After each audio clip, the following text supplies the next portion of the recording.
Khairpur Nathan जा municipal committee जी 1 करोड़ 70 लख का वधिक माहवार बजट हुजण बावजूद शहर में सफाई जा इंतजाम अनपूरा आहिनि, जंहिं करे शहर गंदगी जे ढेर में मुब्तला थी वियो आहे। Girls high school, Shahbaz colony, main bus stand ऐं ॿियनि हंधनि ते सफाई न थियण करे किचिरे जा ढेर लॻी विया आहिनि ऐं नालियूं पियूं उथलण लॻियूं आहिनि, जंहिं करे शहरी परेशानियुनि में मुब्तला आहिनि। शहर में सफाई न थियण बाबति शहरनि सिंध टीवी न्यूज़ सां ॻाल्हाईंदे चयो त खैरपुर नाथन शाह शहर जेको MRD तारीख़ जे शहीदनि जो शहर सॼो थो वञे, उहो हींअर तमामु गंदगी जे भर चढ़ी वियो आहे।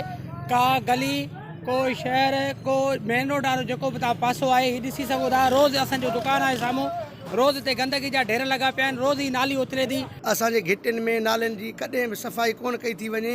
हितां जा सिराई वग़ैरह हे हो कुझु कोन था अचनि। काफ़ी चकर असां एडमिनिस्ट्रेशन ऑफिस में वञी दाहूं कयूं आहिनि। ॿार बचिड़ा लंघंदा पाणी गोॾे जहिड़ो लॻो पियो आहे, माण्हू अचे ई कर कोन थो। पाण बचिड़े वारा न आहियो छा? माण्हू कीअं लंघनि?